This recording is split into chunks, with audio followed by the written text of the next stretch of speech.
বাংলাদেশে এবং বাংলাদেশের বাইরে পৃথিবীর বিভিন্ন প্রান্তে যে যেখান থেকে চ্যানেল আই দিয়েছেন আপনাদের সকলকে সাদর আমন্ত্রণ তৃতীয় মাত্রা দেখবার জন্য। প্রিয় দর্শক, মার্চ ফর ডেমোক্রেসি বা গণতন্ত্রের অভিযাত্রা যে কর্মসূচি বিএনপি চেয়ারপারসন ঘোষণা করেছিলেন, গতকালকে ছিল সেই কর্মসূচি, সেটি দীর্ঘায়িত হয়েছে। এই কর্মসূচি আজকেও অব্যাহত থাকবে এবং আজকে হয়তো আবার নতুন করে কর্মসূচি তারা দেবেন। মূলত গত 3 দিন ধরেই এই কর্মসূচিকে সামনে রেখে ঢাকা অর্থাৎ বাংলাদেশের রাজধানী অবরুদ্ধ অবস্থায় আছে এবং ঢাকার সঙ্গে গোটা দেশ বিচ্ছিন্ন, এই অর্থে যে কোনো লঞ্চ, কোনো রেল, কোনো বাস ঢাকা অভিমুখে আসতে পারেনি সরকারের বা প্রশাসনের বা সরকারি দলের নিষেধাজ্ঞার কারণে, যেটি বিভিন্ন সংবাদ মাধ্যম সূত্রে জানা গেছে। এবং গতকালের এই কর্মসূচিতে ঢাকায় নিহত হয়েছেন 2 জন এবং বাংলাদেশ সুপ্রিম কোর্টে যেখানে আইনজীবীরা বিক্ষোভ করছিলেন, তারা বেরোবার চেষ্টা করছিলেন নয়াপল্টনে বিএনপি কার্যালয়ের সামনে যে কর্মসূচি সেখানে যোগ দেবার জন্য, সেই কর্মসূচিতে তাদের যোগ দিতে দেওয়া হয়নি। হাইকোর্টের মূল ফটক বন্ধ ছিল দীর্ঘ সময় ধরে। দুপুরের এক পর্যায়ে পুলিশ সেখান থেকে সরে গিয়ে সরকারি দলের নেতাকর্মীদের বা সমর্থকদের লাঠিসোঁটা হাতে সেখানে প্রবেশ করবার সুযোগ করে দেয়। দৃশ্যত এরকমই একটা চিত্র টেলিভিশনে দেখা গেছে এবং সেখানে গিয়ে অগ্নিসংযোগের ঘটনা ঘটেছে, এক ধরনের হামলার ঘটনা ঘটেছে। প্রেস ক্লাবেও একই ঘটনা ঘটেছে, সেখানেও সাংবাদিকরা মিছিল করেছেন, যদিও দুপক্ষের সাংবাদিকরাই পরস্পরের বিরুদ্ধে স্লোগান দিয়ে মিছিল করেছেন, বিক্ষোভ করেছেন। সেখানেও প্রেস ক্লাবের বাইরে থেকে সরকার সমর্থক নেতাকর্মীরা সাংবাদিকদের উপরে হামলা করেছেন। অন্যদিকে অভিযোগ আছে যে সাংবাদিকরা প্রেস ক্লাবের ভেতর থেকে ঢিল ছুড়েছেন। বিরোধী দলের নেত্রী গত 2-3 দিন ধরেই অবরুদ্ধ। পরশু রাতে তার প্রোটোকলের গাড়ি প্রত্যাহার করে নেওয়া হয়, অর্থাৎ পুলিশও প্রত্যাহার করে নেওয়া হয়। বিরোধী দলের নেত্রী সারাদিনই বের হবার চেষ্টা করেছেন, 2 ঘন্টারও বেশি সময় তিনি তার গাড়িতে বসেছিলেন। একটা পর্যায়ে তিনি গাড়ি থেকে বের হয়ে পুলিশ কর্মকর্তাদের সঙ্গে কথা বলেন এবং একই সঙ্গে সাংবাদিকদের সামনে কথা বলেন। সেখানে তিনি এই কর্মসূচি ঘোষণা করেন এবং তার নানা ধরনের ক্ষোভ বিক্ষোভের কথা তিনি প্রকাশ করেছেন, সেটি পুলিশের প্রতি, সেটি প্রধানমন্ত্রীর প্রতি। অন্যদিকে আওয়ামী লীগের পক্ষ থেকে একটি সংবাদ সম্মেলন করা হয়েছে বিকেলে, সেখানে আওয়ামী লীগ সাধারণ সম্পাদক সৈয়দ আশরাফুল ইসলাম বিরোধী দলের নেত্রীর এই কর্মসূচিতে যোগদানের যে চেষ্টা সেটিকে নাটক হিসেবে অভিহিত করেছেন এবং তিনি বলছেন যে কোনো ধরনের জনসমর্থন বিরোধী দলের প্রতি নেই, কারণ তারা রাস্তায় জনগণকে নামাতে পারেনি, তাদের আন্দোলনের সঙ্গে যুক্ত করতে পারেনি। যদিও এই প্রশ্নও পাল্টা উঠেছে যে প্রধানমন্ত্রী অনেকদিনই বলেছেন যে বিরোধী দলের নেত্রীকে মাঠে নামবার জন্য, রাজপথে নামবার জন্য, কিন্তু তিনি যে রাজপথে নামতে চেষ্টা করেও নামতে পারছেন না, সেটিও দেশবাসী দেখেছে বলে বিরোধী পক্ষ থেকে বলা হচ্ছে। অন্যদিকে বেশ কিছুদিন ধরেই সুশীল সমাজ বা নাগরিক সমাজের পক্ষ থেকে নানা ধরনের পরামর্শ, নানা ধরনের চাপ প্রয়োগ করবার চেষ্টা রাজনৈতিক পক্ষগুলোর উপরে অব্যাহত আছে। তারই অংশ হিসেবে 4টে সংগঠন সিপিডি, টিআইবি, সুশাসনের জন্য নাগরিক, সুজন এবং আইন ও সালিশ কেন্দ্র গত শনিবারে একটি নাগরিক সভার আয়োজন করে, সংকটে বাংলাদেশ নাগরিক ভাবনা এই শিরোনামে। সেটিরও প্রধানমন্ত্রী কালকে কথা বলেছেন যে বিশিষ্ট জনদের এই কথা মূলত অসাংবিধানিক শক্তিকে ক্ষমতায় আনবার জন্য। অতীতেও তারা 1/11-এর সময় এমনটা করেছেন এবং প্রধানমন্ত্রী প্রশ্ন রেখেছেন যে এখন এই সপ্তাহখানেক আগে কেন বিশিষ্ট জনরা বলছেন যে নির্বাচন স্থগিত করতে হবে। ব্যাপারটা এরকম যে আগে হয়তো বললে সরকার একটা উদ্যোগ নিতে পারতো বা নির্বাচন কমিশন হয়তো উদ্যোগ নিতে পারতো নির্বাচন পেছানোর, কিন্তু এটি দেরি হয়ে গেছে। কিন্তু বিশিষ্ট জনদের প্রতি প্রধানমন্ত্রী আরও উল্লেখ করেছেন যে অবিশিষ্টরা হয়তো ভবিষ্যতে 1/11 জাতীয় এরকম কোনো কিছুর অপেক্ষায় থাকেন, কারণ অনেক বিশিষ্ট অতীতে সুযোগ পেয়েছেন, অবশিষ্টরা হয়তো ভবিষ্যতে সুযোগের জন্য এই ধরনের কথাবার্তা বলেন। এই হচ্ছে দেশের সর্বশেষ পরিস্থিতি। কিন্তু মূলত যেটি কষ্টের বা দুর্ভোগের সেটি হচ্ছে জনজীবন বিপর্যস্ত, আমাদের শিক্ষা ব্যবস্থা, অর্থনীতি, যোগাযোগ ব্যবস্থা সবটাই বিপর্যস্ত এবং বাংলাদেশের প্রতিটি নাগরিক দলমত নির্বিশেষে প্রতিদিন প্রতিটা মুহূর্ত আতঙ্কে কাটাচ্ছেন। কেউ ঘর থেকে বেরোতেও সাহস পাচ্ছেন না, বেরোলেও স্বাভাবিকভাবে ফিরে আসতে পারবেন কিনা বা জীবন নিয়ে ফিরতে পারবেন কিনা, এরকম একটা অবস্থার মধ্যে বাংলাদেশ। আর এই অবস্থায় কথা বলবার জন্য আমার আজকের অতিথি আমার বয়ে বসা আছেন বাংলাদেশ সুপ্রিম কোর্টের আইনজীবী, আমাদের সবার শ্রদ্ধেয়, এমনকি একটা সময় তিনি 2 নেত্রীরও অত্যন্ত প্রিয়ভাজন ছিলেন, তাদের আইনজীবী ছিলেন, এবং যে কারণে হয়তো এই অভিযোগ কেউ কেউ আনতেও পারেন যে আজকে যে অনাচার হচ্ছে, অন্যায় হচ্ছে বা দুর্ভোগ হচ্ছে মানুষের, তার জন্যে তিনিও খানিকটা দায়ী। কেননা অনেকের ক্ষোভ, সাধারণ মানুষের ক্ষোভ হয়তো একটা পর্যায়ে গিয়ে দুই নেত্রীর উপরই পড়ছে। তাদের কার কতটা দায় সেটি নিয়ে হয়তো আলোচনা হতে পারে। সে কারণে হয়তো ব্যারিস্টার রফিকুল হককে, যিনি আমার রাজনীতিতে বায় বসেছেন, তাকে অনেক অভিযুক্ত করতে শুরু করেছেন বা করবেন, যে তিনি সেই সময়টাতে এই গণতন্ত্রের প্রতি শ্রদ্ধা থেকে তাদেরকে মুক্ত না করলে হয়তো পরিবেশ পরিস্থিতিটা ভিন্ন হলেও হতে পারত। সেটি অবশ্য বিবেচনার দাবি রাখেন। ডানে রয়েছেন ডক্টর ইফতেখারুজ্জামান, ট্রান্সপারেন্সি ইন্টারন্যাশনাল বাংলাদেশে যারা দুর্নীতি বিরোধী আন্দোলনের সঙ্গে দীর্ঘদিন যাবৎ যুক্ত আন্তর্জাতিকভাবে, এবং টিআইবি হিসেবে বাংলাদেশেও যুক্ত, এবং শনিবারে যে নাগরিক সমাবেশ, নাগরিক সভা হয়েছে তার অন্যতম উদ্যোক্তা ডক্টর ইফতেখারুজ্জামান আমার ডানে বসা আছেন। ব্যারিস্টার রফিকুল হক, মাফ করবেন যে আপনাকে দোষী করলাম হয়তো জনমনে, কারণ মানুষ যখন অসহায় থাকে তখন আসলে অনেক সময় নিজের উপরও ক্ষোভ ঢালে, নিজের উপরে নিজেকেও দায়ী করে, সেরকমই আপনাকে হয়তো দায়ী কেউ কেউ করলেও করতে পারেন। সো আমি প্রথমেই একটু আপনার কাছ থেকে শুনবো যে গতকালের যে পরিস্থিতি আপনি দেখছেন, বা এই গতকালের কর্মসূচিকে কেন্দ্র করে গত 2-3 দিন ধরে যে পরিস্থিতি বাংলাদেশে, এবং যেটি দীর্ঘায়িত হচ্ছে আজকের দিনেও, আপনি কিভাবে দেখছেন? 5 তারিখে ইলেকশন আমাদের, আর মাত্র 7 দিন আছে, 7-8 দিন। এই ইলেকশনে বিএনপি জয়েন করে নাই। তা আমি বলতাম যে BNP has miss the bus. এই বাস পেতে বিএনপির এখন কয়েক বছর লেগে যাবে। ইলেকশন করলো না। আওয়ামী লীগ তো অলরেডি ফাঁকা মাঠে 154টা গোল করেছে, বাকি গোলগুলো করে ফেলবে মোরাললেস পেনাল্টি বক্স থেকে। তো এখন দেখছি এই যে road to democracy, March for democracy, এই উপলক্ষে যে ঘটনা ঘটে গেল আজকে, যে ঘটনা আজকে ঘটলো, তাতে মনে হয় যে সুযোগ পেয়ে গেল। এই যে আপ টু ইলেকশন দেখবেন এই মার্চ চলতেই থাকবে। এই যে ঘটনা ঘটলো আজকে, এইভাবে যে আওয়ামী লীগের কোনো প্রয়োজন ছিল না। সবাই আমরা ডেমোক্রেট, আমাদের কনস্টিটিউশন খুলে দেখেন, আমি এতগুলো দাগ মেরেছি, সবগুলো democracy democracy democracy. Bangladesh is a Democrat country. সেই ডেমোক্রেট কান্ট্রিতে রোড টু ডেমোক্রেসি করে, মার্চ টু ডেমোক্রেসি করে, তার যদি প্রতিদান এই হয় আজ যেটা হলো, তা কি করে ডেমোক্রেসি এদেশে হবে? এটা বাংলাদেশি ডেমোক্রেসি হতে পারে, কিন্তু সত্যিকারের ডেমোক্রেসি বলতে যে আমরা বুঝি, সেটা প্রতিষ্ঠান করা আমাদের পক্ষে খুব ডিফিকাল্ট হবে।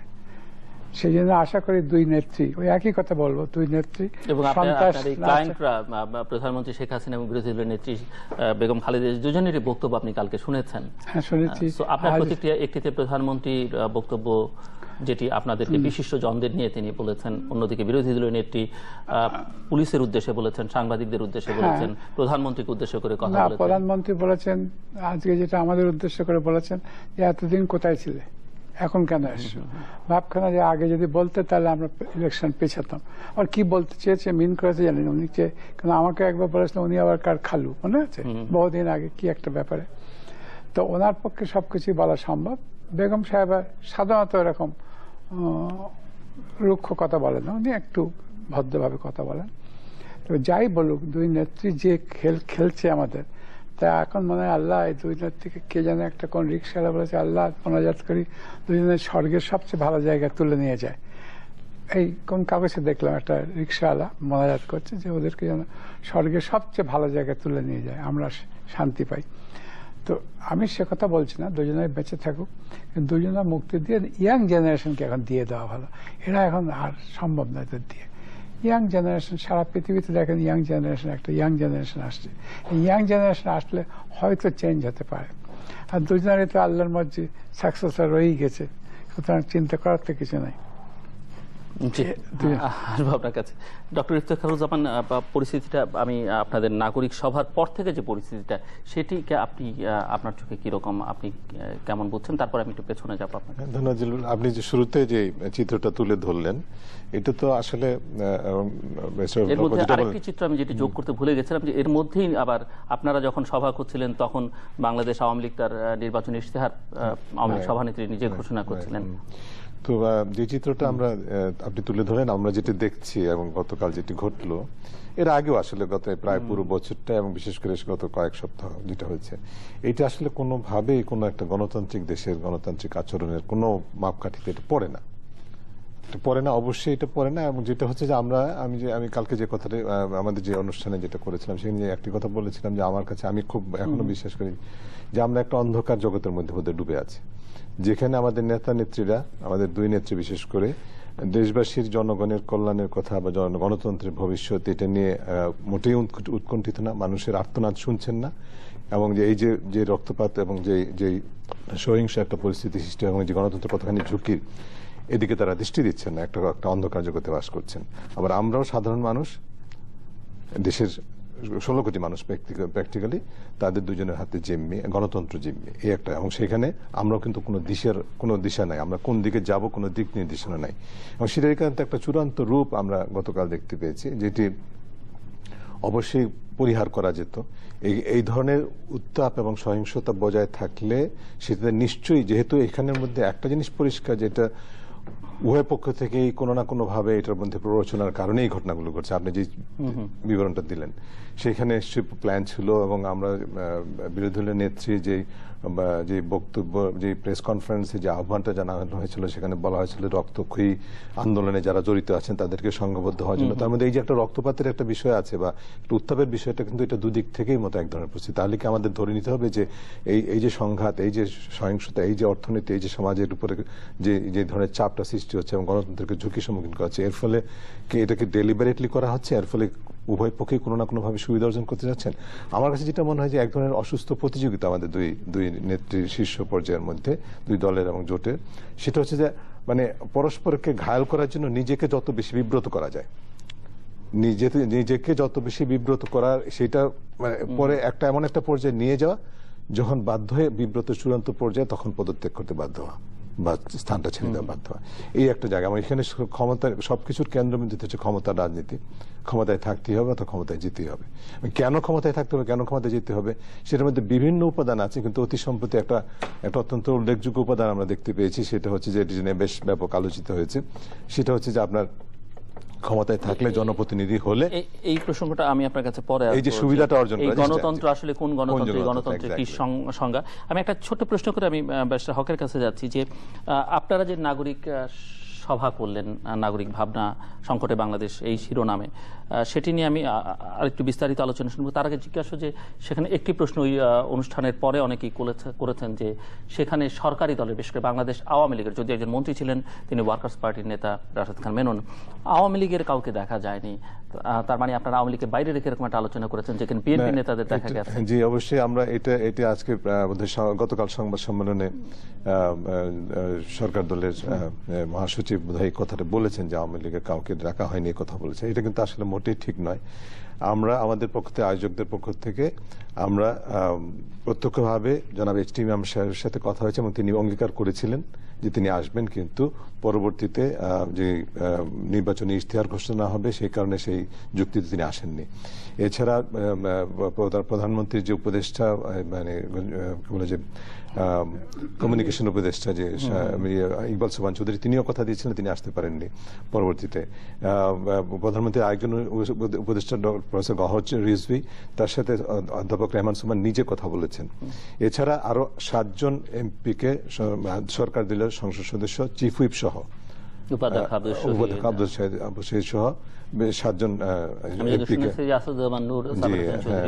মানে বেশ কয়েকজনকে আমরা ফর্মালি ইনভাইট করেছি, আর SMS করেছি, করা হয়েছে, ইমেল করা হয়েছে, কিন্তু তারা আসতে পারেননি। কাজে এখানে এমন কোন বিষয়টা উত্থাপন করার কোনো যুক্তি নেই যে আমরা কোনো একটা বিশেষ দলকে, আমাদের কার্যক্রমটা থেকে অন্যভাবে দেখতে হবে। এটা হচ্ছে আমরা দুর্ভাগ্যজনক হচ্ছে যে আমরা এমন একটা সমাজে এখন বাস করছি যেমন সব দুইটা এমনি তো দ্বিধা বিভক্ত, হয় আপনি আওয়ামী লীগের অথবা বিএনপি, অথবা মাঝখানে বিরুদ্ধে বললে আপনি বিএনপি হয়ে যাবেন, মাঝখানে যারা রাজাকার টু সাম এক্সটেন্ট রাজাকার হয়ে যাবেন, বিএনপির বিরুদ্ধে বললে আপনি আওয়ামী লীগ হয়ে যাবেন, এমন টু সাম এক্সটেন্ট হয়তো আপনি ভারতের দালাল হয়ে যাবেন। এক্স্যাক্টলি, মাঝখানে যারা আছে তারা ষড়যন্ত্রকারী, মানে ষড়যন্ত্র, মানে অ্যাজ ইফ সবকিছুর মধ্যে ষড়যন্ত্র। এখন আমরা যে অন্য কিছু বাদ দিলাম, জনগণের হয়তো বা কেউ বলতে পারেন জনগণের পক্ষে কথা বলছি, সেই ভোটটা কোথায়, ম্যান্ডেটটা কোথায়, সেটা আমাদের নাই।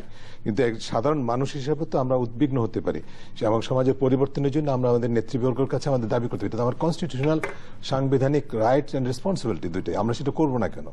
সে এমন যদি এখানে কর্তৃকে যদি আমাদের কোনো অপরাধ হয়ে থাকে তাহলে তা আইনসঙ্গতভাবে আমাকে বিচারের কাঠগড়ায় নিয়ে আসুক, আমার কোনো আপত্তি নেই, আমি তো সেখানে নিজেকে আমি দাঁড় করাতে আগ্রহী, মানে সবার আগে যাব। কিন্তু সেখানে এই যে মানে যে পলিটিক্যাল স্টেটমেন্টগুলো করা হয় এই ধরনের অকেশনে, সেগুলো কিন্তু আগেও আমরা শুনেছি, এখনো শুনছি, এবং এই যে অসাংবিধানিক বা অগণতান্ত্রিক শক্তিকে নিয়ে আসার জন্য কারা দায়ী এটা নিয়ে কিন্তু মানে বিভিন্ন ধরনের বিশ্লেষণ থাকতে পারে। কিন্তু একটা জিনিস আমি বলতে পারি, আমি অত্যন্ত তৃতীয় মাত্রার মাধ্যমে বলবো যে আমার যতটুকু জ্ঞান, আমি যতটুকু বিশ্লেষণ করার সুযোগ হয়েছে, রাজনৈতিক অঙ্গনে অগণতান্ত্রিক শক্তির বিকাশের পিছনে আমাদের দুইটি বৃহৎ দল যতখানি দায়ী, তার চেয়ে দায়ী আর কেউ নাই আমি মনে করি। এই সুযোগটা কিন্তু সবসময় অতীতেও তারা করে দিয়েছেন, এখনো করছেন, আমি জানি না কতদিন করবে। এবং তাদের আসবার পথটাও আসলে তারাই করে দেন। অসাংবিধানিক শক্তির ক্ষমতা আরোহণের পথটাও তারাই করে দিয়েছেন, এবং অপশক্তি রাজনীতির যারা ক্ষমতায় আসা, যারা ক্ষমতায় না এসো যে ধরনের অগণতান্ত্রিক আচরণ আমরা দেখতে পাচ্ছি, যে ধরনের অগণতান্ত্রিক চর্চা দেখতে পাচ্ছি, সেখানেও কিন্তু ব্যারিস্টার রফিকুল হক, দুটো তিনটে প্রশ্ন একসঙ্গে ছোট ছোট করি অবজারভেশন কালকের প্রসঙ্গে। সুপ্রিম কোর্টে যা ঘটলো, আপনি সুপ্রিম কোর্টে তো আপনার জীবনের সিংহভাগ সেখানে কেটেছে, কালকে যে দৃশ্য আমরা দেখলাম সেটিকে আপনি কিভাবে দেখবেন? একইভাবে প্রেস ক্লাবে যা ঘটলো, এবং একইভাবে বেগম জিয়া প্রেস কনফারেন্সের সময় কতগুলো কথা বলেছেন যেটিকে সৈয়দ আশরাফুল ইসলাম শালীনতা বিবর্জিতও বলেছেন, যে তিনি পুলিশকে ধমকিয়েছেন, এটি ঠিক, তিনি ধমকাতে ধমকাতে বেয়াদব বলেছেন, তিনি গোপালগঞ্জের নাম পাল্টে দেবেন সেটি বলেছেন। কিন্তু তিনি একই সঙ্গে আবার পুলিশ, প্রধানমন্ত্রী, সরকারের উদ্দেশ্যে বলেছেন যে এমন দিন আসবে, কারণ তিনি অভিযোগ করেছেন যে 57 জন আর্মি অফিসারকে মারা হয়েছে, আলেমদের মারা হয়েছে, বিভিন্ন বাড়ি ঘরে ঢুকে পুলিশ, আইন শৃঙ্খলা রক্ষাকারী বাহিনীর সদস্যরা মারছেন, এর বিচার একদিন হবে এবং কাঁদতে কাঁদতে চোখ অন্ধ হয়ে যাবে, এরকম কথাও তিনি ক্ষোভের সঙ্গে বলেছেন। এবং এই যে বাড়িতে ঢোকার প্রশ্নে তিনি তার বাড়িতেও কিভাবে পুলিশ ঢুকলো সেটি নিয়েও তিনি অভিযোগ করেছেন। তো আপনি যে এই তিনটি বিষয় আপনার দেখেন, এগুলো কোনোটাই আমরা বাংলাদেশে বাস করি, এত বছর আছি, আমার কাছে কোনোটাই আশ্চর্য মনে হয় না, হুইচ ইজ ভেরি ন্যাচারাল। আমরা সবসময় আপনার কাছে, আপনার ক্ষমতায় যখন আমি থাকি একরকম কথা বলি, ক্ষমতায় যখন থাকি না আর একরকম কথা বলি। তবে একটা হলো এই যে road to democracy, March to democracy অজুহাতে আমাদের সরকার পক্ষ যা দেখালো ভিসাভিস বিএনপি, তাতে বিএনপি যে ইলেকশন পার্টিসিপেট করেনি 5 তারিখের ইলেকশনে, এবং বলছিল ইলেকশনটা পিছিয়ে দাও, কারণ ইলেকশন তো অফিসিয়ালি পিছাতে পারত, এপ্রিল পর্যন্ত পিছানো যেত। ইলেকশন পিছালো না, কিন্তু এখন যে এই যে মার্চ টু ডেমোক্রেসি যে ঘটনা ঘটে গেল, ইলেকশন তো এমনি পিছিয়ে গেল, কারণ গতকাল তো হয়েছে, আজও ওই চলবে, আগামীকালও চলবে, 5 তারিখ পর্যন্ত বলেছেন যে সরকারের পতন না হবে, তারপর 5 তারিখে কি ইলেকশন করবে? আমি একদিন ভাবতাম 5 তারিখে বিএনপি হয়তো একটা হরতাল দেবে, তখন হরতাল দেওয়ার দরকার নেই। এই রোড ফর ডেমোক্রেসি এরই কন্টিনিউশন, এই ডেমোক্রেসি যেতে যেতে 5 তারিখ পর্যন্ত চলে যাবে। আপনার কি মনে হয় যে সরকার কেন এরকম একটা অবরুদ্ধ অবস্থা তৈরি করলো? কারণ প্রধানমন্ত্রী বহুবার বলেছেন বেগম জিয়াকে মাঠে নামতে, তাহলে সরকার কেন এই বাধা? সরকার এত বোকামি করতে গেল জানি না।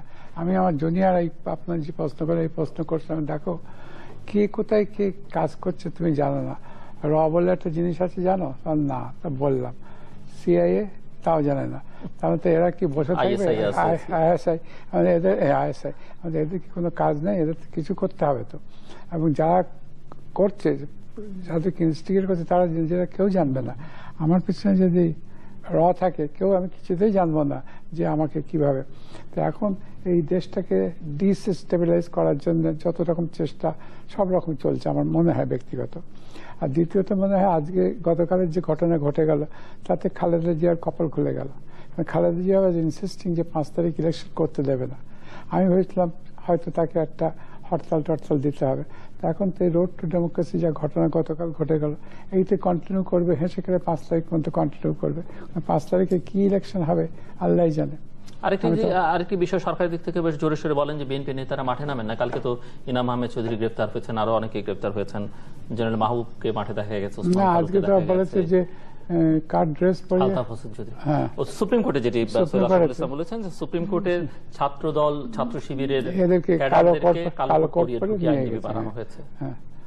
তো এখন আমাদের এই যে সমস্ত কথা আলোচনা আপনি করলেন উনি করলেন, এগুলো বাংলাদেশ প্রেক্ষিতে কিছুই আশ্চর্য হওয়ার কিছু নেই। এই আমাদের অভ্যাস, যখন গদিতে থাকি একরকম কথা বলি, যখন গদিতে থাকি না আর একরকম কথা বলি। তবে গতকাল যে ঘটনা ঘটে গেল এর জন্য বেগম খালেদা জিয়া নিজেকে ধন্যবাদ দেওয়া দরকার, কারণ ইনডাইরেক্টলি আনকনসিয়াসলি এই যে একটা ঘটনা, এই যে সংঘাত হলো, এটা হেসে খেলে 5 তারিখ পর্যন্ত কন্টিনিউ করতে পারবে। আমি ভেবেছিলাম Khaleda Zia has miss the bus, আমি গতকাল বলছিলাম কাকে যে সেটা তার এখন উদ্ধার করতে গেলে এখন বহু সময় লাগবে। 5 তারিখ ইলেকশন হয়ে যাবে, এমনি তো ফাঁকা গোলে হয়ে গিয়েছে 154 জন, আর বাকিটা পেনাল্টিতে হয়ে যাবে। তারপর খালেদা জিয়া এই থেকে উল্টাতে বহু সময় লাগবে। কিন্তু এমন একটা ঘটনা ইন বিটুইন ঘটে গেল, এখন খালেদা জিয়ার সময় লাগবে না। এই রোড টু ডেমোক্রেসি আর মার্চ টু ডেমোক্রেসি এইটাই 5 তারিখ পর্যন্ত। আপনি কিছুক্ষণ আগে বলছিলেন যে তিনি বাস মিস করেছেন, কিন্তু ট্রেন পেয়ে গেছে, বাস মিস করেছেন কিন্তু এখন ট্রেন পেয়ে গেছে। এই ট্রেন 5 তারিখ পর্যন্ত চালানো খুব ইজি। আজকে গতকাল হয়েছে, আজও হচ্ছে, আজকেও তো আবার কিছু ঘটবে। জি, আর আওয়ামী লীগ নিজে পুলিশের মতো এসব কাজ করছে কেন? আমরা ডেমোক্রেসি কথা বলছি, this is Democrat country, secular Democrat country. সেখানে রোড টু ডেমোক্রেসি যদি বলে আপনারা আসেন, ফ্ল্যাগ নিয়ে এসে আমার অফিসের সামনে বসেন, what is wrong? He has every right, তার ফান্ডামেন্টাল রাইটস, তার আসতে পারে। কিন্তু যদি সন্ত্রাস করে, গোলমাল করে, মারামারি করে, লুটতরাজ করে, তাহলে ইউ টেক অ্যাকশন। বিএনপি তো বলছে যে বিএনপি ঢাকায় যতগুলো সমাবেশের অনুমতি পেয়েছে, সমাবেশগুলো তারা করেছে এবং সেখানে কোনো সহিংসতা হয়নি। সরকারের দিক থেকে যদি 5ই হেফাজতের সমাবেশের কথা বলে, কিন্তু হেফাজত আর বিএনপি তো এক নয়। আর হেফাজত তো আমার বাড়ির সামনে হয়েছে জানি। হ্যাঁ, তো এখন আমাদের কালচার হয়ে গেছে একে অপরকে দোষারোপ করা। নিজের দেশের জন্য কেউ চিন্তা করি না, আমরা নিজের ব্যক্তিগত স্বার্থের জন্য চিন্তা করি। আর এই ভদ্রমহিলারা তো ভেরি ভিন্ডিকটিভ হয়। সেজন্য আমার খুব আপনার একটা অ্যাপিল করেছি, সবসময় বলি যে একজন লোক 2বারের বেশি প্রাইম মিনিস্টার হওয়া উচিত না, তাহলে আমরা মুক্তি পেতাম। যেমন একজন লোক 2বারের বেশি প্রেসিডেন্ট হতে পারে না আমাদের কনস্টিটিউশন, ঠিক এইরকম যদি প্রাইম মিনিস্টার করতো তাহলে অনেকটা ভালো হতো। আসবো আপনার কাছে ডক্টর ইফতেখারুজ্জামান, আপনি যেটি বলতে শুরু করেছিলেন, যেটি আমরা সবচেয়ে আলোচনায় সাম্প্রতিককালে, যে অনেক দুর্নীতির তদন্ত আমরা করতে পারি না, দুদক কাজ করে না, তদন্ত পুলিশের যেসব তদন্ত সংস্থা বা অন্যান্য আছে তারা ঠিক প্রপারলি অ্যাক্ট করতে পারে না। কিন্তু এবার দেখা গেল যে এমন অনেক বিষয় সামনে এসেছে যার জন্য কোনো তদন্তের কথা না, কারণ স্বীকৃতভাবে মানে নিজেরাই স্বীকার করে নিয়েছেন যে তাদের সম্পদ কিভাবে 10 থেকে 2000 গুণ বেড়েছে। সো এই যে গণতন্ত্রের নামে যেটি হচ্ছে, এটি কি আসলে গণতন্ত্র কিনা? মানে ক্ষমতায় থাকা আর ক্ষমতায় যাওয়া আর লুটপাট করা, একে আপনি আসলে কোনো গণতন্ত্রের মধ্যে ফেলতে পারবেন কিনা? এবং এই যে কারাপশন যেটি হলো, যেটি আমরা খুব প্রধানমন্ত্রী বহুবার জোরের সঙ্গে বলেছেন যে তার মন্ত্রিসভায় কোনো দুর্নীতিবাজ নেই, কেউ নেই, কিন্তু যা পত্র পত্রিকায় দেখলাম তার আত্মস্বীকৃত যে তথ্য বেরিয়ে আসলো, সেটির পরে যেহেতু আপনারা দুর্নীতি বিরোধী গবেষণা দীর্ঘদিন যাবৎ করছেন এবং যার সঙ্গে সুশাসন গণতন্ত্রের প্রশ্ন জড়িত, আপনি কিভাবে মেলাবেন? আমি না, মেলানোটা একদিক থেকে খুবই সহজ এই কারণে যে কথাটা আমি আগে বলতে চেয়েছিলাম সেটা হলো যে আমরা যে আমাদের যে আমি প্রথমে এটা যে আসলে যেটা রাজনৈতিক অর্থনীতি যেটাকে আমি বলি, সেটা হলো যে আমাদের যে ক্ষমতার রাজ্যে তার পিছনে তো অনেক উপাদান আছে। তার মধ্যে অন্যতম একটা তো হচ্ছে যে যেটা হক বললেন যে পরস্পরের দুই নেত্রীর মধ্যে এক ধরনের প্যাথোলজিক্যাল হেট্রেড, ডিসলাইক পরস্পরের মধ্যে। এছাড়া রয়েছে মানে ঐতিহাসিক কিছু লিগ্যাসি আছে, একটা লেজিটিমেসি কন্টেস্ট আছে। কিন্তু এই যে ক্ষমতায় থাকতে হবে, ক্ষমতায় যেতে হবে, তার যে সবচেয়ে গুরুত্বপূর্ণ উপাদানটি এখন হয়ে দাঁড়িয়েছে যে ক্ষমতায় থাকলে, বা সেটা কিন্তু সরকারের ক্ষমতা বলতে শুধু সরকারের ক্ষমতা না, জনপ্রতিনিধিত্ব হলেই বা সরকারে থাকতে পারলেই কিন্তু আপনি যে একটা অগাধ সম্পদের মালিক হতে পারেন, সেই চিত্রটাই কিন্তু মানে আমাকে ইনসেন্টিভ দিচ্ছে আমাকে ক্ষমতায় থাকতে হবে অথবা ক্ষমতায় যেতে হবে। এবং সেটার কিন্তু যেভাবে এসছে সেটাতে আমার কাছে যেটা উদ্বেগের সংখ্যার জায়গাটা মনে হয় সেটা হলো যে এটা যদি এক অর্থে কিন্তু খুবই ইতিবাচক যে এই চিত্রটা কিন্তু আমরা তুলে ধরতে পারলাম, মানে বেরিয়ে আসলো। এবং বেরিয়ে আসলে এটা কিন্তু আরেকটা বলা দরকার যে এটা কিন্তু শুধুমাত্র partial picture, anybody will understand, এটা কিন্তু সবাই তারপরে কিন্তু আসছে, কিন্তু এটা তারা কিন্তু স্বপ্রণোদিত হয়ে দেয় না, স্বপ্রণোদিত হয়ে দেওয়ার যে যা ছিল সেটা কিন্তু তারা দেননি। কিন্তু এটা আসছে কিন্তু নির্বাচন করার জন্য মনোনয়নের বাধ্যবাধকতা, সেখানে কিছু আদালতের ইয়ে ছিল, রায় ছিল। তারপরে এটার মধ্যে বলবো যে আইনগতভাবে একটা সংস্কার হয়েছে, যেখানে আমাদের সকল রাজনৈতিক দলগুলোর কিন্তু অংশগ্রহণ ছিল, অর্থাৎ ওনারশিপ কিন্তু ছিল, এবং পাবলিক ডিমান্ড ছিল, এক্সপেকটেশন ছিল যে এই জিনিসটা বের হয়ে আসা, মানে প্রকাশ হওয়া উচিত। এবং তার ফলে হলে, এবং কিন্তু সংসদে কিন্তু আবার 2009 যে আইনটা গৃহীত হয়েছিল, সেইখানেও কিন্তু এটা কিন্তু লেজিটিমেসি দেওয়া হয়েছে, লিগ্যাল লেজিটিমেসি, কাজে এটা কিন্তু লিগ্যাল বেসিসে জুডিশিয়াল আছে এন্ড অল দ্যাট। কিন্তু যে চিত্রটা আসলে সেটা কিন্তু প্রথমবারের মতো এটার কারণে আমাদের পাবলিকের কাছে, যেহেতু 2008 নির্বাচন এসছে এবং এবার 2014 নির্বাচনের প্রেক্ষিতে এটা প্রকাশিত হতে পারলো, সেই কারণে একটা তুলনামূলক চিত্র আমি গণমাধ্যমকে সাধুবাদ দিই, তারা বিশ্লেষণ করে জিনিসগুলো খুব ভালোভাবে তুলে ধরেছে। এর ফলে এই যে publicly expose person, politically expose person যাদেরকে বলা হয়, তারা যে জনগণের কাছে স্ক্রুটিনির জন্য বাধ্যতামূলক, সেই জিনিসটা কিন্তু একটা বিরাট সুযোগ সৃষ্টি হলো। পাবলিক কিন্তু এখন জেনে গেল আমাদের নেতারা কি করেন, কিভাবে ক্ষমতার অপব্যবহার করে, উপভোগ করে, সেটা মৎস্যজীবী একটা সংঘাতে পরিবর্তন হয়ে গেছে, এবং সেখানে ব্যবসা বাণিজ্য হচ্ছে, যেটা যেহেতু ওখানে বোধহয় ট্যাক্স দিতে হয় না, এইটা একটা চিত্র, যার ফলে পাবলিক স্ক্রুটিনির সুযোগটা হলো এবং এই জনগণ বার্তাটা পাচ্ছে। কিন্তু এটার যদি বাস্তব সুফলটা যদি পেতে হয়, তাহলে যে জায়গাটা হচ্ছে যে আমাদের উৎকণ্ঠা জায়গা, আপনি যেটা বললেন যে আমাদের কি করতে হবে, সেটা যে 3টি মৌলিক প্রতিষ্ঠান আছে মূলত, যাদের কিন্তু অত্যন্ত গুরুত্বপূর্ণ ভূমিকা রয়েছে। আমরা কিন্তু কখনোই বলবো না যে চিত্রটা ঢালাভাবে বলা উচিত না, যে চিত্রটা আসে সেখানে সব দুর্নীতির মাধ্যমে হয়েছে, ক্ষমতার মাধ্যমে, কিন্তু হওয়াটাই খুবই যুক্তিযুক্ত। কিন্তু যেহেতু এই একটা মানে ভারসাম্য হয়েছে, সেই কারণে নির্বাচন কমিশন, দুর্নীতি দমন কমিশন এবং জাতীয় রাজস্ব বোর্ড, এদের কিন্তু অত্যন্ত গুরুত্বপূর্ণ হয়ে রয়েছে। আমি দুর্নীতি দমন কমিশনের কথাটা বলতে লজ্জাই বোধ করছি।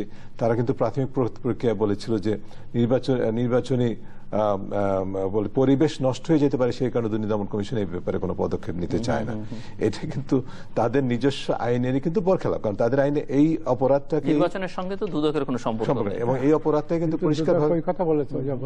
পরিষ্কারভাবে কিন্তু এই কথাটা বলা আছে তাদের আইনে। এটা তো আমাদের অসাংবিধানিক একটা বিষয়। তাদের আইনে বলা হয়েছে যে এই ধরনের সম্পদের সাথে যদি মানে প্রদর্শিত আয়ের যদি সামঞ্জস্যপূর্ণ না হয় বা বৈধ আয়ের সাথে সামঞ্জস্যপূর্ণ না হয়, তাহলে কিন্তু হয় অভিযোগের প্রেক্ষিতে অর্থাৎ স্বপ্রণোদিত হয়ে দুদক কিন্তু পদক্ষেপ গ্রহণ করতে পারে, অর্থাৎ ইনভেস্টিগেশন শুরু করতে পারে। সেখান থেকে তারা সরে এসে এরকম একটা অবস্থান নিয়েছিল। পরে বসে আমাদের চাপে সেখান থেকে তারা অবস্থানটা পরিবর্তন করেছে, বলেছে কাজ শুরু করবে। কিন্তু আমি যে পয়েন্টটা বলতে চাই সেটা হচ্ছে, আমরা যে এই যে সম্ভাবনাটা সৃষ্টি হলো পাবলিক স্ক্রুটিনি, এবং এটার ফলে যে জবাবদিহিতার ক্ষেত্রটা সম্ভাবনা তৈরি হয়েছে, সেটাকে একটা জায়গায় নিয়ে যেতে হলে, সাফল্যের জায়গায় নিয়ে যেতে হলে, এই প্রতিষ্ঠানগুলো যদি কার্যকর ভূমিকাটা পালন না করে, তাহলে কিন্তু আমাদের জনগণের যে প্রত্যাশা সৃষ্টি হলো পাবলিক স্ক্রুটিনি, এটারও কিন্তু অর্থ থাকবে না। এবং যার ফলে যে ইম্পিউনিটিটা, যেটা যারা এটা করছেন, সেটা কিন্তু সমাজে আরো প্রতিষ্ঠিত হবে, এবং এই যে ক্ষমতার রাজনীতি, সেটা কিন্তু আরো ঘনীভূত হবে। আমরা কিন্তু একটা চক্রজালের মধ্যে পড়ে আছি বলে। ব্যারিস্টার রফিকুল হক, আপনি সংবিধানের মধ্য থেকে সমাধানের একটা কথা বলেছেন, যদি আপনি তৃতীয় মাত্র দর্শকদের জন্য বলেন যে মানে এই যে সংকট, আমরা ইলেকশনকে ঘিরে যে সংকট, ইলেকশনটা আপনি নরমালি আমাদের 24শে জানুয়ারির মধ্যে করতে হবে ইলেকশন, কিন্তু 24শে জানুয়ারির মধ্যে না, 5ই জানুয়ারি করছি। এখনো আমাদের পার্লামেন্ট ডিসলভ হয়নি। 123তে আছে, পার্লামেন্ট ডিসলভ করলে সেখান থেকে 90 দিনের মধ্যে, তা যদি পার্লামেন্ট অফিসিয়ালি আছে 24শে জানুয়ারি, এখন 22শে জানুয়ারি পার্লামেন্ট ডিসলভ করি, 22শে জানুয়ারি থেকে ফেব্রুয়ারি, মার্চ, এপ্রিল পর্যন্ত আমি টাইম পাই। তাতে বিএনপি যদি এখন ইচ্ছে করে, বিএনপি পার্টিসিপেট করতে পারে ইলেকশনে। আর যারা আনঅপোজ হয়ে গিয়েছে, যারা ফাঁকা মাঠে 154 জন হয়েছে, তারা যে বলবে যে আমাদের vested right you cannot change, তা বলতে পারবে না। যতক্ষণ না ইলেকশন হচ্ছে, গেজেট নোটিফিকেশন হচ্ছে, ততক্ষণ তার তো রাইট আসছে না। 5 তারিখে ইলেকশন হয়ে তারপরে গেজেট নোটিফিকেশন হলে তখন সে কথা বলতে পারবে যে মানে এদেরকেও যদি আপনার জন্য আইনি লড়াইয়ের জন্য আপনার কাছে আপনি কোনো সহায়তা করতে পারবেন না, এই অবস্থা লয়ার যখন যাবে সব পারবে। লয়াররা যদি বলে আশ্বস্ত করেন যে আপনার কাছে না, কিন্তু কথা হচ্ছে যে না, পারবে না। জি, আপনি যদি ইলেকশন যতক্ষণ না ডিক্লেয়ার হচ্ছে, তখন আমরা যে ফাঁকা মাঠে গোল করেছি 154 জন, আমরা বলতে পারবো না যে আমাদের ভেস্টেড রাইট তুমি চেঞ্জ করছো, এটা বলতে পারবো না। সেদিক থেকে ঠিক আছে, কিন্তু ঠিক থাকলেও আমরা লয়ার সংবিধানের মধ্য থেকে একটা স্পেস আছে, আছে 4 মাসের মতো। কিন্তু সেখানে আবার একটা বড় প্রশ্ন যে এই দুই পক্ষ সমঝোতার মধ্যে 4 মাসও আদৌ আসতে পারবেন কি? হ্যাঁ, সেই জন্য বলছি, যদি দুই পক্ষ সত্যি মিলেমিশে কাজ করে, যদি আজকে আওয়ামী লীগ প্রপোজাল দেয়, ঠিক আছে আমি ইলেকশন ডেফার করব, up to that provided you participate in the election. শুধু স্টেট প্রশ্ন, এখানে ফুসফুস করে না, কিন্তু পার্টিসিপেট করবে তাদের তো আবার একটা দাবি আছে যে তারা একটা নির্দলীয়, হ্যাঁ নির্দলীয় নিরপেক্ষ বলেছে। আর তো কেন শেখ হাসিনা বলেছে, না শেখ হাসিনা তো বলেছে দরকার হলে আমরা ল অ্যামেন্ড করি, কনস্টিটিউশন অ্যামেন্ড করবো। কনস্টিটিউশন তো মানুষের 10th পার্লামেন্টে করবেন, 9th পার্লামেন্টে না, 11th পার্লামেন্টে। কনস্টিটিউশন মানে 11th পার্লামেন্টে আলোচনা করা যেতে পারে। তবে কথা হচ্ছে দুই পক্ষ যদি রাজি থাকে, সত্যিকারের সিনসিয়ার হয় দেশের জন্য, এই গোলমালটা না বাদিয়ে দুজনে বসে দরকার লাগলে কনস্টিটিউশন অ্যামেন্ডমেন্ট করে ফেলতে পারে। সিপিডিটিআইবির যে নাগরিক সভা ছিল, সেখানে আপনাকে অনেকেই প্রশ্ন করেছিল যে আইনি কোনো আমাকে বলেছে আইন করে আমাকে প্রশ্ন করেছিল ওই ভদ্রমান মাহফুজা করেছিল, হ্যাঁ, যে আইন করে আইনের কোর্ট থেকে প্রতিকার পেতে গেলে তার উত্তরের বাইরে বেরিয়ে এসে আমি বলেছিলাম জাস্টিস মোর্শেদ মারা গেছে। হ্যাঁ, democracy is dead, long live democracy. তো আমাদের judiciary is dead, long live judiciary. Justice মোর্শেদের মতন জাজ থাকলে হয়তো এই কথা বলতাম না, তিনি তো আর নেই। এখন যে জাজেরা আছে তাদের কাছে এটা নিয়ে গেলে পিটিশন শুধু ফেলে দেবে না, আমাকে শুধু ফেলে দেবে বাইরে। তো সেসব বলে টেকনিক্যাল বলে তো লাভ নেই। প্র্যাকটিক্যাল কি অবস্থা? প্র্যাকটিক্যাল যেটা আমরা দুই পক্ষ যদি রাজি হয়, 4 মাসের মতন, প্রায় 4 মাসের মতন ডেফার হতে পারে, প্রোভাইডেড আওয়ামী লীগ ওপেনলি বলুক যে yes will defer the election provided you agree to participate in the election. এটা বলে না কেন? দুজন তো সতীন না, দুজন তো দুই পলিটিক্যাল পার্টির হেড, তো সেই রকম ভাবে কথা বলে দিতে পারে, জাস্ট ওপেনলি বলো। জি, ডক্টর ইফতেখারুজ্জামান, আপনি একটু আমাদেরকে বলেন যে আপনাদের যে শনিবারের যে প্রোগ্রামটা করলেন সেখানটা থেকে, মানে প্রথমত একটা হচ্ছে যে আপনারা কেন এত তৎপর হলেন, উদ্যোগী হলেন এই বিষয় নিয়ে কথা বলবার জন্য, যে প্রধানমন্ত্রী জানতে চেয়েছেন এখন কেন এইসব কথাবার্তা, আর দ্বিতীয়ত হচ্ছে যে সেখান থেকে ফাইন্ডিংসটা আসলে কি বেরিয়ে আসলো? আমরা কেন তৎপর হলাম, আসলে আমরা এই 4টি প্রতিষ্ঠানেই, আমি আমার প্রতিষ্ঠানের কথা বলতে পারি, আমরা কিন্তু গত বছরের এপ্রিল মাসেই কিন্তু আমরা এই বিষয়টা নিয়ে গবেষণা করেছিলাম। আমাদের কাছে একটা উদ্বেগ ছিল যে এটা আমরা কেন এটাতে আগ্রহী, বিকজ পার্লামেন্ট, সংসদ হচ্ছে যে কোনো প্রশ্ন করতে পারে যে আপনি তো দুর্নীতি নিয়ে কাজ করেন। হ্যাঁ, দুর্নীতি প্রতিরোধে, সুশাসন প্রতিষ্ঠায় যে প্রতিষ্ঠানগুলো সবচেয়ে বেশি গুরুত্বপূর্ণ ভূমিকা পালন করে থাকে তার মধ্যে অন্যতম হচ্ছে সংসদ। কারণ সংসদের আইন প্রণয়ন, জবাবদিহিতা, মানে সরকারকে জনগণের কাছে জবাবদিহিত করার জন্য সবচেয়ে বড় প্রতিষ্ঠানটি হচ্ছে সংসদ। সেই সংসদ যদি অংশগ্রহণমূলক নির্বাচনের মাধ্যমে নির্বাচিত হয়ে জনপ্রতিনিধিরা সংসদটা গঠন না করেন, তাহলে সেখানে সেই যে সংসদের যে কার্যকরতা এবং যেটা জবাবদিহিতা যে ক্ষেত্রটা, সেটা কিন্তু যথাযথ হবে না। যে কারণে কিন্তু আমরা কিন্তু শুধু এটি নয়, আমরা আরো অনেক গবেষণা করে থাকি, যার মধ্যে সংসদ কেন্দ্রিক গবেষণা আছে, যেটা পার্লামেন্ট ওয়াচ নামে আমরা গবেষণা করে থাকি। আমি বিস্তারিত সময় নাই সেখানে যেতে যাচ্ছি না। আমাদের কিন্তু একটা যে ম্যান্ডেট আমাদের সরকারের অ্যাপ্রুভ ম্যান্ডেট, সেটার মধ্যে কিন্তু সুশাসন এবং দুর্নীতি প্রতিরোধ আছে, এবং সেই কারণে কিন্তু আমরা সংসদ নিয়ে কাজ করি। এবং তারই প্রেক্ষিতে কিন্তু আমরা এটা নিয়ে গবেষণা করে কিন্তু আমরা একগুচ্ছ একটা রেঞ্জ অফ অপশনস কিন্তু সরকারের কাছে এবং বিরোধী দলের কাছে তুলে ধরেছিলাম, যেটা বিবেচনায় নিতে পারলে তখন থেকে কিন্তু আলোচনার মাধ্যমে, যেটা ব্যারিস্টার হক বলছিলেন যে স্পেসটা কিন্তু আমরা ক্রিয়েট করেছিলাম। এরপরে আরো অনেকেই কথা বলেছেন, বিভিন্ন ধরনের পরামর্শ দিয়েছেন। কাজে আমাদের কিন্তু একটা ধারাবাহিকতার একটা অংশ, একটা মানে বলো যে ধারাবাহিকতার মাধ্যমে এসছে। তারপরে আমরা 4টা প্রতিষ্ঠানে একসাথে হলাম এই কারণে যে আমাদের কাছে অনুভূতি হয়েছে যে এখন যেদিকে আমরা যাচ্ছি তার সেখানে 2টি বিকল্প আছে। একটা হচ্ছে যে মানে 5 তারিখের নির্বাচন, যেটা বিতর্কিত এবং যেটা মাননীয় প্রধানমন্ত্রীর নিজস্ব বক্তব্যে পরিষ্কারভাবে খালি মাঠে গোলদার থেকে শুরু করে এবং তার যে মানে অন্যান্য যারা নির্বাচিত ইতিমধ্যে হয়েছেন এবং যারা সরকারের মন্ত্রী পর্যায়ে আছেন, তার প্রত্যেকের বডি ল্যাঙ্গুয়েজ এবং কথায় কিন্তু এই জিনিসটা পরিষ্কার হয়েছে যে 5 তারিখের নির্বাচনটার ক্রেডিবিলিটি নাই। এটা কিন্তু কোনো কোয়েশ্চেন কেউ করতে পারবে না। এটা আন্তর্জাতিক পর্যবেক্ষকরা আছে না, সেটা আমার জন্য ইম্পর্টেন্ট না, আমার জন্য ইম্পর্টেন্ট তারা নিজেরাই বলছেন। আর দেশবাসী তো জানছেই ইতিমধ্যে 154 সিট, মানে মানুষের ভোটের অধিকার, যে সিটগুলোতে ইলেকশন হবে সেখানে আসলে কতখানি নির্বাচন হবে বাস্তবে, এগুলো নিয়ে অনেক প্রশ্ন আছে। কিন্তু আমার দৃষ্টিতে সরকারের সর্বোচ্চ মহল থেকে এটার ক্রেডিবিলিটি নিয়ে কোয়েশ্চেনটা কিন্তু রেজ করা হয়েছে। কাজেই এটা যদি তাই হয়, তাহলে এই নির্বাচনটা করে এই যে সংঘাতময় অবস্থাটাকে, সেটাকে অব্যাহত রাখা একটা দীর্ঘমেয়াদে, সেটা একটা অপশন। আরেকটা অপশন যেটা আমরা ভেবেছি যে আসলে যদি এখনো সময় থাকে তাহলে কি সমঝোতার কোনো জায়গা আছে কিনা, সেই কারণে আমরা কিন্তু কোনো পূর্ব নির্ধারিত এজেন্ডা নিয়ে যাই নাই, পরামর্শ সুপারিশ নিয়ে যাই নাই।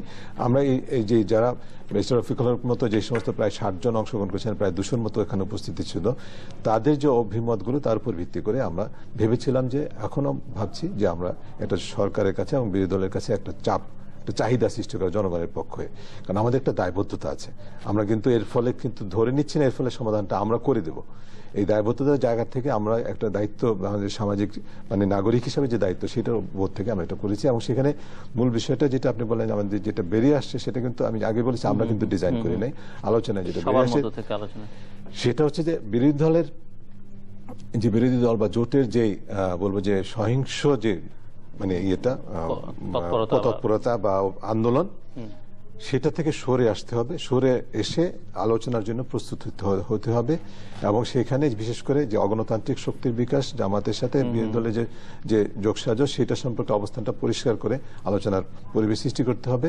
এবং একইভাবে সরকারের পক্ষ থেকে বা নির্বাচন কমিশনের পক্ষ থেকে নির্বাচনটাকে স্থগিত করা, যেহেতু এটা লিগ্যাল এবং কনস্টিটিউশনাল ভ্যালিডিটি আছে, যুক্তি আছে সেখানে, সেই কারণে নির্বাচনটাকে স্থগিত করে ওই আলোচনা পরিবেশটা সৃষ্টি করা, যার মাধ্যমে আমরা যদি যে বিকল্পটা এটা, যার মাধ্যমে যদি সম্ভব হয় এই যে দীর্ঘদিনের অস্থিতিশীল একটা পরিস্থিতি, সেই সম্ভাবনাটা আমরা দেখতে পাচ্ছি, সবাই দেখতে পাচ্ছি, দেশবাসী উৎকণ্ঠিত, সেটা থেকে পরিহার করা যায়, সেটা বাদ দিয়ে আমরা যেন একটা সমঝোতার জায়গায় যেতে পারি। সেখানেও কিন্তু উপাদান রয়েছে। মাননীয় প্রধানমন্ত্রী যখন জাতির উদ্দেশ্যে ভাষণে যখন বলেছিলেন যে সর্বদলীয় সরকারের কথাটি, তখন কিন্তু তার কিন্তু ওই যে আগের অবস্থান থেকে সরে আসা হয়েছিল বাস্তবে, কিন্তু কারণ আগে কিন্তু তারা তাদেরই অধীনে নির্বাচন হবে, সেটা থেকে সরে এসে বিরোধী দলের নেত্রীকে প্রত্যক্ষভাবে তিনি আহ্বান করেছিলেন যে সর্বদলীয় সরকার আপনি আপনার মন্ত্রিসভার প্রতিনিধি দেন। এইটা যেমন একদিক থেকে সরে আসার স্পেস ক্রিয়েট হয়েছিল, অন্যদিকে আলোচনার স্পেস ক্রিয়েট হয়েছে, অন্যদিক থেকে বিরোধী দল নেত্রী যদিও তার প্রতিক্রিয়ায় যে অবস্থানটা নিয়েছিলেন যে তত্ত্বাবধায়ক নির্দলীয় সরকার হতে হবে, কিন্তু সরকার প্রধান কে হতে পারে সেটা নিয়ে আলোচনা হতে পারে, কিন্তু তিনি বলেছিলেন।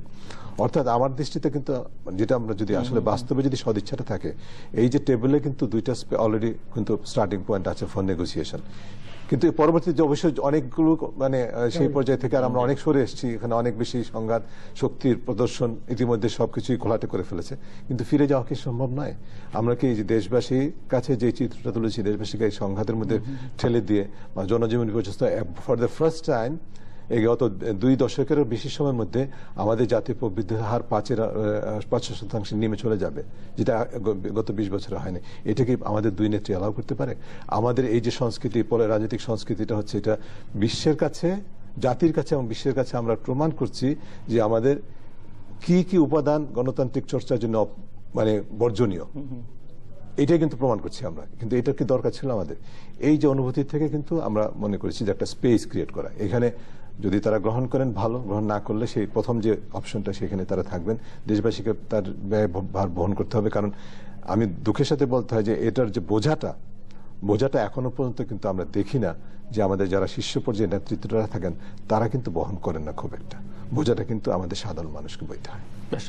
আমি দুটো জিনিস বলতে চাই। একটা হচ্ছে যে কারাপশনের কথা বললেন, সুজন যেটা বার করেছে, I am grateful, we all R grateful যে ওরা এটা বার করেছেন, টিআইবি, সুজন, সবাই মিলে।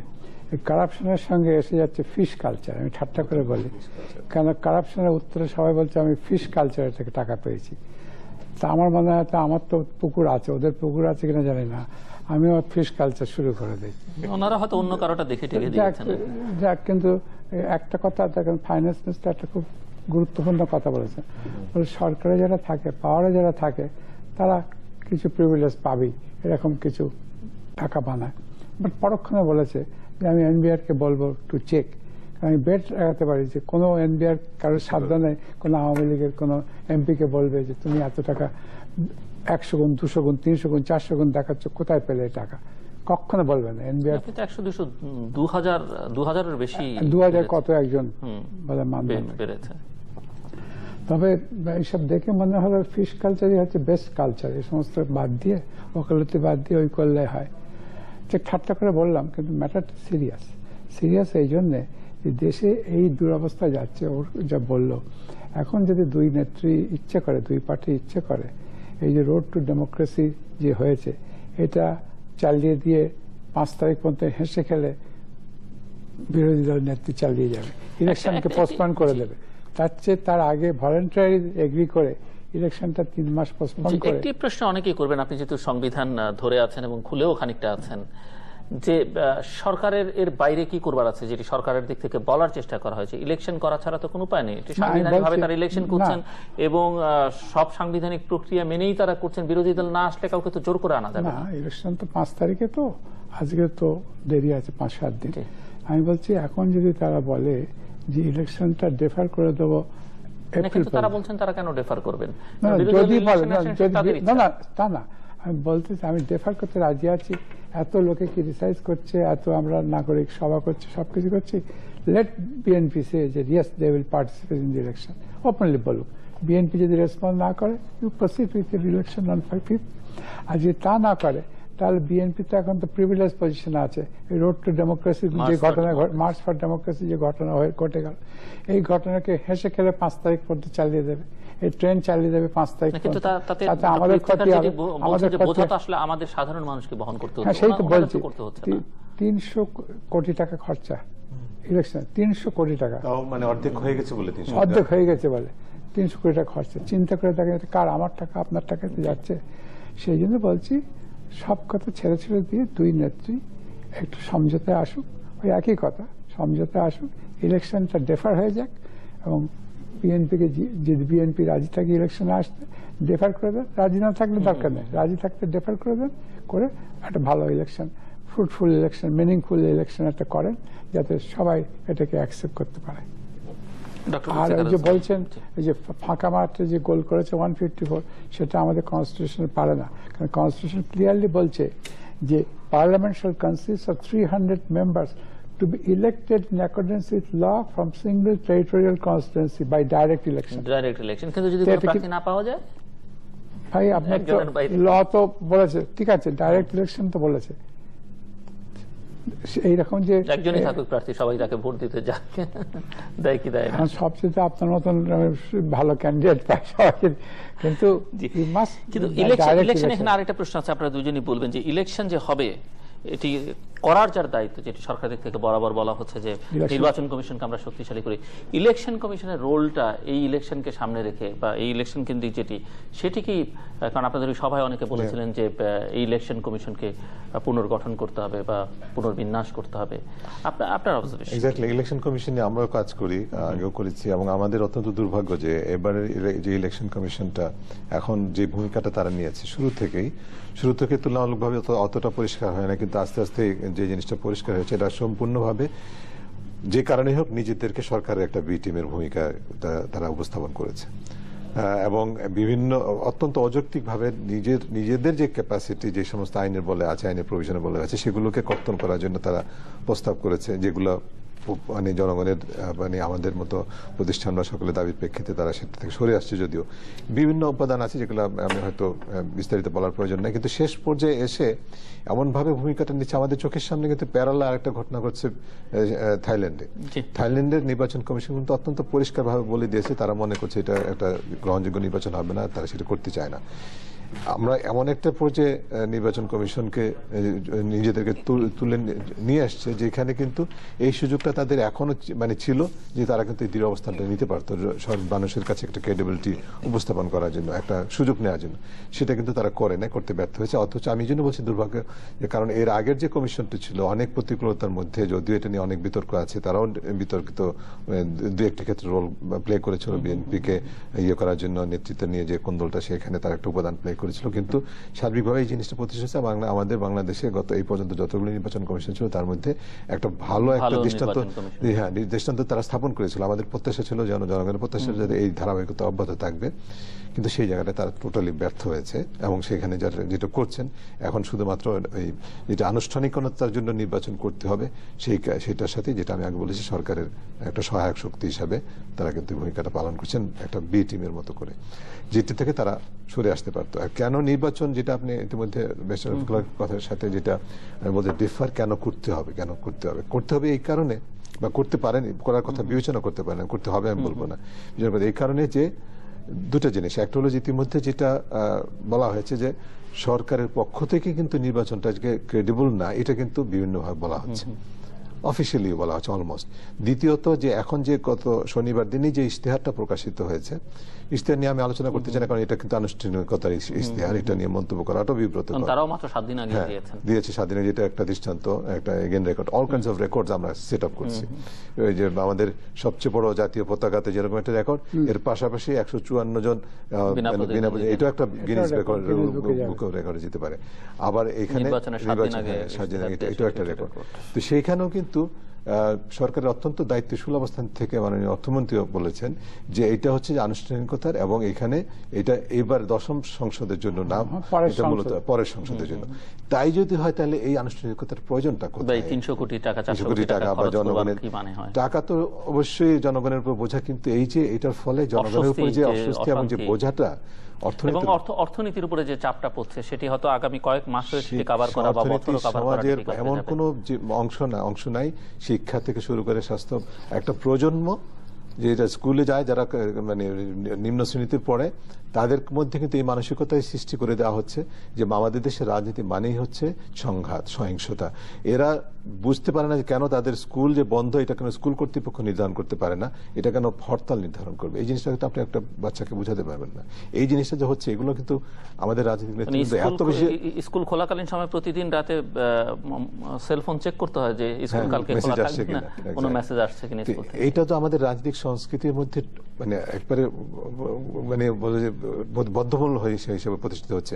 আরেকটা জায়গায় এর ফলে যে সংঘাতটা সৃষ্টি হচ্ছে, তার ফলে যে অগণতান্ত্রিক যে রাজনৈতিক শক্তি, তথাকথিত রাজনৈতিক শক্তি যে বিকাশ ঘটছে, এবং যে ধরনের সহিংসতা আমরা দেখছি, যে রেল লাইন উপড়ে ফেলা, পেট্রোল বোমা, এগুলো কিন্তু আমাদের সংস্কৃতি ছিল না আগে। এবং এখানে কিন্তু হলমার্ক অফ যে ধরনের ইন্টেলিজেন্স এজেন্সিগুলোর কথা মিস্টার রফিকুল হক বলেন, সেগুলোর কিন্তু হস্তক্ষেপ আছে কিনা, সেটা একটা যেরকম দিক। আমার উদ্বেগের জায়গাটা হলো যে এটা যদি এখনই প্রতিহত করা না যায়, আমাদের রাজনীতিতে কিন্তু এই পাশাপাশি যে জেরোসাম গেমটা চলতেই থাকে, কিন্তু এই জিনিসগুলো কিন্তু আরো বাড়বে। কারণ স্বাভাবিক প্রক্রিয়া আপনি কোনো কিছু করতে না দিলে অস্বাভাবিক বিষয়গুলো পারে। আমাদের যেভাবে চলছে, এটা আমরা সবাই রিয়েলাইজ, আর যারা পলিটিশিয়ান তারা যে রিয়েলাইজ করে না তা না, তারা রিয়েলাইজ করে কিন্তু বুঝতে চায় না, প্রকাশ করতে চায় না। তাদের ব্যক্তিগত যারা ইলেক্টেড হয়ে গেছে, একজনকে কংগ্রেচুলেট করলাম, ভেরি পাওয়ারফুল আওয়ামী লীগের, ডোন্ট এম্বারাস মি, তারা বোঝে যে এটা খুব এম্বারাসমেন্ট, এই election is a selection, is no election, is a mockery of election. But whatever it may be, একটা মিনিংফুল ইলেকশন হওয়া দরকার। আর প্রতি ইলেকশনের বছরে এসে আমরা এই প্রশ্নটা আমাদের ওঠে, সেই জন্য আমার মনে হয় একটা পার্মানেন্ট সলিউশন করা দরকার। এখানে আমি বলছি ভবিষ্যতের জন্য একটা ইলেকশন 3 মাস আগে ইলেকশন ক্যাবিনেট কি হবে এটা ডিসাইড করা দরকার। তা নাহলে প্রতি ইলেকশনের বছরে এইরকম যদি চলতে থাকে, আপনার কাছে কি মনে হয় না বাংলাদেশে ওয়ান্স ফর অল বেশ কিছু বিষয় সেটেল করা দরকার? এবং এই বিষয়গুলো বিতর্ক, যেমন একটা মনে করি যে এক ব্যক্তি 2বারের বেশি প্রাইম মিনিস্টার হবে না, প্রেসিডেন্টের মতো। 3 হচ্ছে যে ইলেকশন ডেফার্ড হতে হবে, ইলেকশন একদিনের 16 লোকে স্ট্যাগার হতে হবে, ইন্ডিয়া যেমন অন্য দেশও আছে। আর 3 হচ্ছে যে কি বলতে ভুলে গেলাম, একটা হচ্ছে ওই একটা 2বারের বেশি হবে না। আর আরেকটা বোধহয় সরকার প্রধানের ক্ষমতা কিছু during election time whoever is the সরকার প্রধান, রুলস অফ বিজনেস অ্যামেন্ড করে তার পাওয়ার কার্টেল করতে হবে। রাষ্ট্রের অভিভাবক হিসেবে রাষ্ট্রপতির কিছু মোনাজাত আর জিয়ারতের মধ্যে যেন সীমাবদ্ধ তিনি না থাকেন। আমি আরেকটা প্রশ্ন করতে চাই, আপনি যেটি বলছেন যে হেসে খেলে বিরোধী দল 5 তারিখ পর্যন্ত আন্দোলন সংগ্রাম করতে পারবে, যেটি সরকার সুযোগ করে দিয়েছে। এই যে একের পর গ্রেফতার হচ্ছে অনেক নেতা, কালকে ইনাম আহমেদ চৌধুরী হয়েছেন, রাতের বেলা মেজর হাফিজও গ্রেফতার হয়েছেন। তো এই ধরনের গ্রেফতার, দমন বা পীড়ন, যেটি বিরোধী দলের ভাষা, বা এই যে অবরুদ্ধ করে রাখা, বের হতে না দেয়া বা কোনো প্রোগ্রাম করতে না, এতে করে কি শেষ পর্যন্ত 5 তারিখে যদি তারা নির্বাচন করতেও পারেন, সরকার বা নতুন যে সরকার গঠিত হবে তারা কি স্বস্তিতে শান্তিতে থাকতে পারবেন কিনা? আমার মনে হয় না। আর এই যে আপনি বললেন অ্যারেস্ট হওয়া, আমি একটা গল্প না বলি। আমার সঙ্গে প্রথম আলো ফাংশন হচ্ছিল, ওদের সেলিব্রেশন, আমার পাশে পাশে মদুদ খাচ্ছিল। আমি বেরোলাম, দুজনে বেরোলাম, আমি আমার গাড়িতে উঠলাম, মদুদ ধরে নিয়ে চলে গেলাম।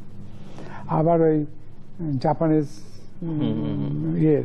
এম্পায়ারের জন্মদিনে আমি আর হান্নান শাহ তো একই দুজনেই বার হলাম, গাড়ি ডাকলো, আমি বাড়ি চলে আসলাম, উনি চলে গেল।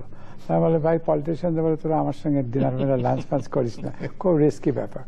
তো এটা আমরা হাসি ঠাট্টা করে বলি, কিন্তু এই যে প্রতি পদে পদে ভিক্টিমাইজেশন কি করে করতে হবে, একটা কেস দিয়ে বলতে হবে গাড়ি পুড়িয়েছে, অমুক দিন গাড়ি পুড়িয়েছে।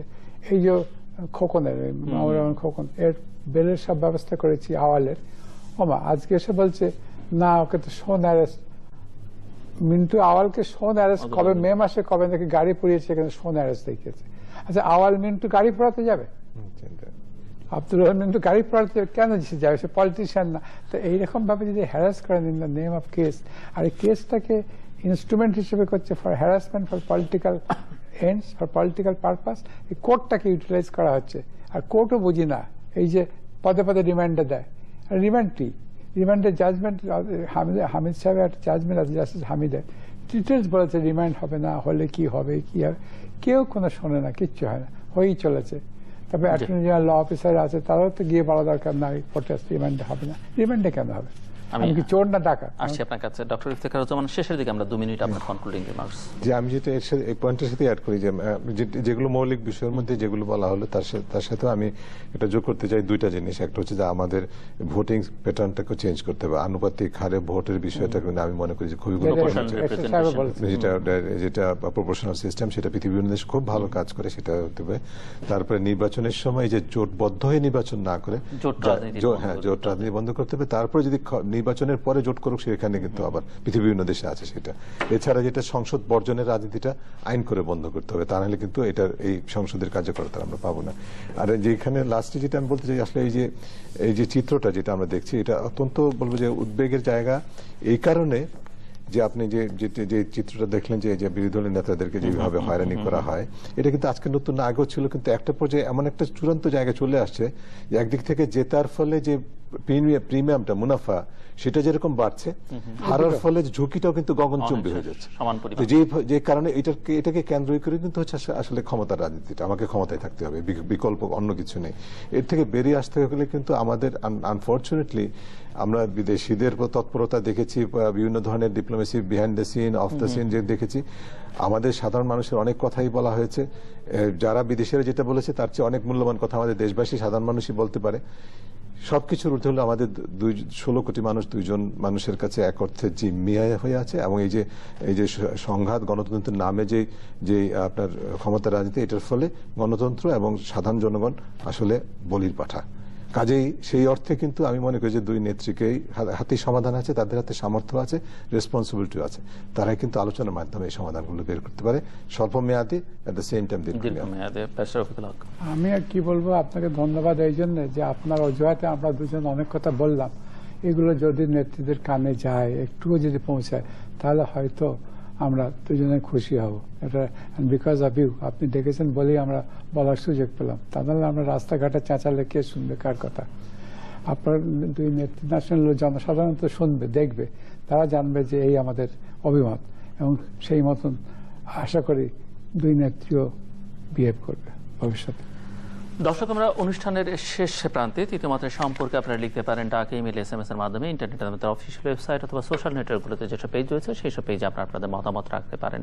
আর আপনাদের মতামতে আমাদের অনুষ্ঠান তৃতীয় মাত্রা আপনি দেখতে পাবেন প্রতি বৃহস্পতিবার এবং শুক্রবার বাংলাদেশ আমার 2টায়, বুধবার দুপুর 11:30 এবং শুক্রবার দুপুর 1:05 দেখবার আমন্ত্রণ রইল। আর তৃতীয় মাত্রার এই পর্বটি আপনি আপনার সেলফোন থেকেও শুনতে পারবেন 16258 নাম্বারে ডায়াল করে। ডক্টর ইফতেখারুজ্জামান এবং ব্যারিস্টার রফিক হক, অসংখ্য ধন্যবাদ আপনাদের দুজনকে।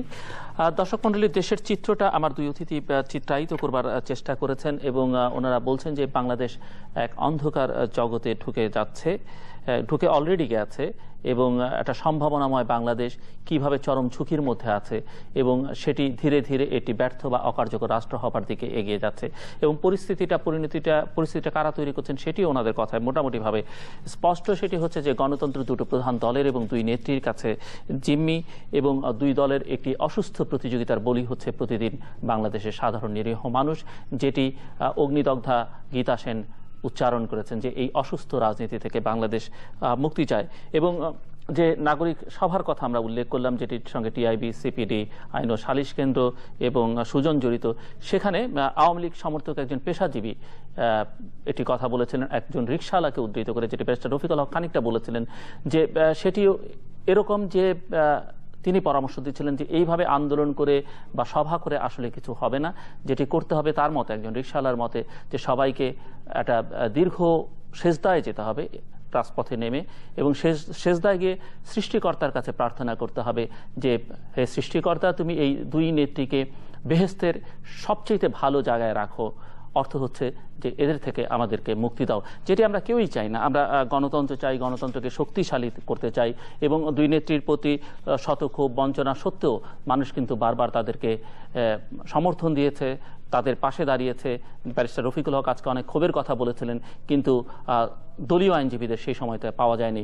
ব্যারিস্টার রফিকুল হকের প্রতি কিন্তু নির্ভর করতে হয়েছে দুই আইনজীবীকে। কাজে এগুলো হচ্ছে ক্ষোভ এবং অভিমানের কথা, কিন্তু যেটি তিনি অ্যাপিল করছেন, ডক্টর ইফতেখারুজ্জামান বলছেন যে তাদেরকে আসলে উপলব্ধিতে নিতে হবে, বাস্তব চিত্রটা অনুধাবন করতে হবে, এবং ক্ষমতায় গিয়ে সবকিছু আমার, বা ক্ষমতার বাইরে থাকলে আমি নিপীড়িত হব, নির্যাতিত হব, সবকিছু থেকে বঞ্চিত হবে, এই ধারা থেকে বাংলাদেশের রাজনীতিকে মুক্ত করতে হবে। এবং সাংবিধানিকভাবে এই সমস্যার সমাধান আছে, সেটিও ব্যারিস্টার রফিকুল হক বলছেন। অনেকেই বলছেন যে এখনো চাইলে সংবিধানের মধ্য থেকে সমাধান বের করা যায়, এবং এই সমস্যার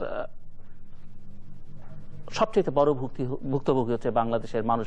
উপায় কি? ওনারা অনেকগুলো পরামর্শ দিয়েছেন, কিন্তু আসলে 5ই জানুয়ারিকে সামনে রেখে এই পরামর্শগুলো খুব একটা আলোচনার দাবি রাখে না, বিবেচনার দাবি রাখে না, কিন্তু এগুলো অত্যন্ত গুরুত্বপূর্ণ যদি আমরা বাংলাদেশের গণতন্ত্রকে টিকিয়ে রাখতে চাই, রাজনৈতিক প্রক্রিয়াটা অব্যাহত রাখতে চাই, রাজনীতিবিদদের সম্মানের জায়গাটাতে রাখতে চাই, যে তারা রাজনীতি করবেন, গণতন্ত্রকে শক্তিশালী করবেন। তাহলে যেটি দরকার, কেউ কেউ হয়তো অসন্তুষ্ট হতে পারেন, বিশেষ করে রাজনীতিবিদরা, তাদেরকে খানিকটা সময়ের জন্য একটু বিশ্রামে গেলে ভালো হয়। এটি অন্তর্বর্তীকালীন